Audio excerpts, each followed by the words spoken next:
A little chat about coziness. It's hard for me to talk about coziness without also talking about Christianity and minimalism because in my world they're all the same thing. If you have one, you have the other two. But I'm going to try to focus on just the coziness part of it. When my daughter was in high school ROTC and we put together packages for the military people overseas, the one that I put together had a cozy theme.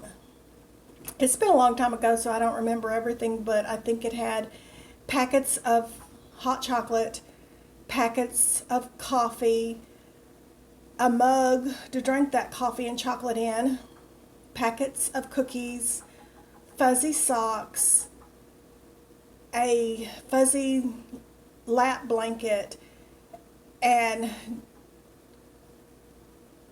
a book by Joanne Fluke called Chocolate Chip Cookie Murder. And there might have been other things in there, but those are the things that I remember. And I have no idea who got the package or if they were male or female or if I got them started on reading Joanne Fluke books. But it's only natural that somebody like me would put together a box that had a cozy theme. Now, I'll go backwards a little bit.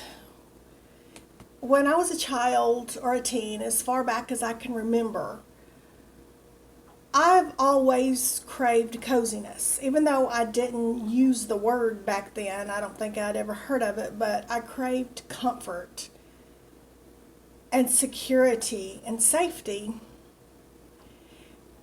And I did not have a lot of that in my life. But I do remember three things in particular that were cozy to me. And one of the things was going to church at night. I didn't go to church that often, but the few times I did, and I like going Sunday morning also, but for some reason going on Sunday night was cozier. It seemed more comforting and soothing.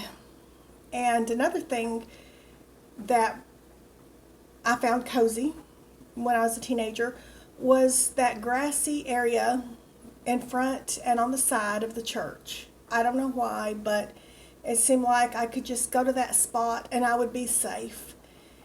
And another thing that brought me coziness when I was a teenager was going to the creek bank. When I was a teenager, I went fishing all the time. I did the whole process. I dug for the worms, I fished, I caught the fish, I cleaned the fish, I cooked the fish, and I ate the fish, all on the creek bank. And something about the creek bank was cozy. I don't know why it was cozy, but I just felt safe and comfortable and happy there.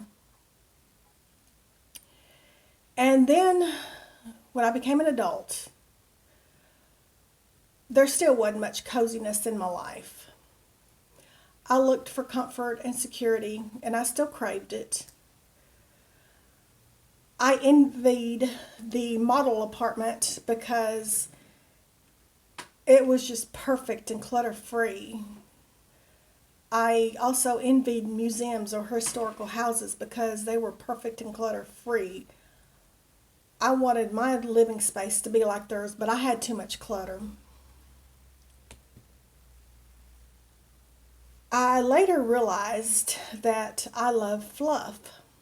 Cumulus clouds, cotton candy, whipped cream, marshmallows, bubbles, foam, thick, pristine snow.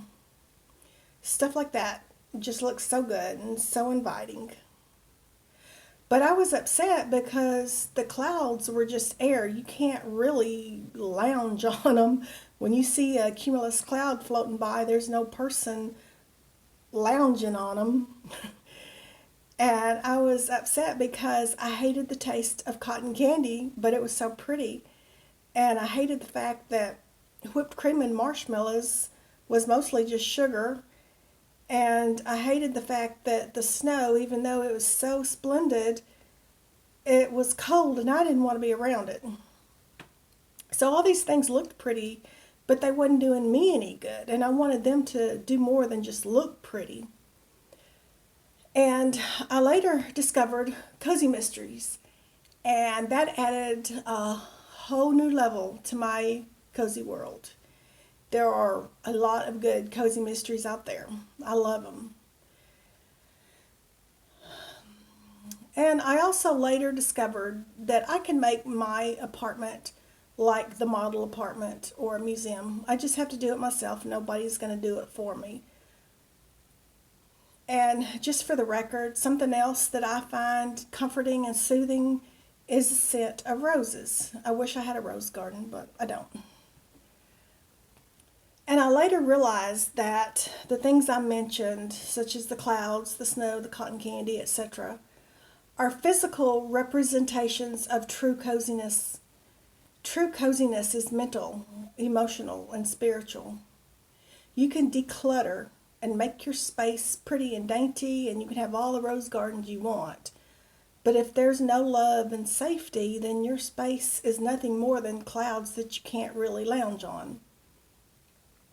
And I'll share something that happened back when my friend Leah was still alive.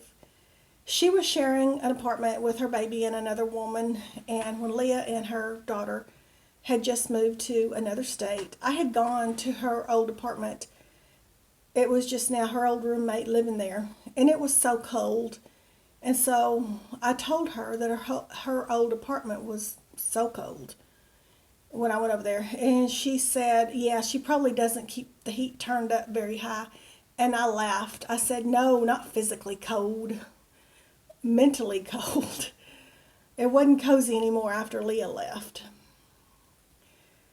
So, yes, I have found out what true coziness is. When someone walks in my doors, I want them to feel the love so thick they can cut it with a knife. I want them to feel safe.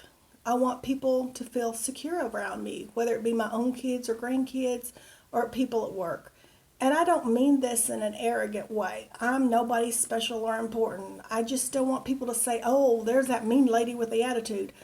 I want them to say, she is so nice and pleasant. I want people to know that they can count on me if they have a problem or if they just want to hang out. That's what true coziness is. So when you come to my house, you won't find piles of marshmallows and whipped cream and bubbles. But I hope you will find the emotional version of these things. I hope you will find love and safety, and maybe we can have some hot chocolate and cupcakes to boot.